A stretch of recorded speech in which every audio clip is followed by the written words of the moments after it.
Hi guys, welcome back to my channel, Edmond Mendaros, and here with another quick tutorial. In today's tutorial, I'm going to show you guys how to resolve at the Microsoft Edge web browser is freezing or crashing when attempting to open up a PDF file.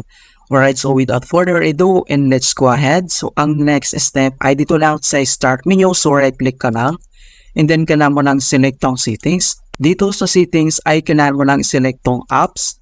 And then dito sa apps, yung pinakauna lang, i-click mo lang tong installed apps. So dito sa installed apps, dito lang sa search app, ay search mo lang yung Microsoft Edge or type Edge. And then lalabas ito mga kaibigan. Alright? And then next step, yung pinakauna lang na Microsoft Edge. And then dito sa right side, ay makikita mo dito yung tatlong dots. So click mo lang yan.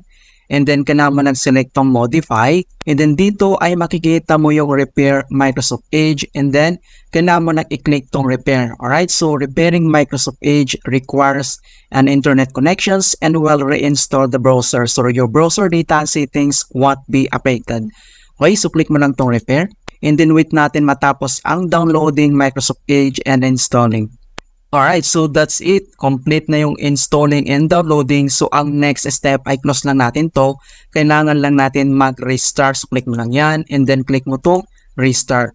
Alright, so ganun lang po kasimple kung paano natin i-fix ang Microsoft Edge freezes or crashes when opening a PDF file. Alright, so please don't forget to like this video and subscribe to my channel for more quality content. Thank you guys and see you in my next tutorial.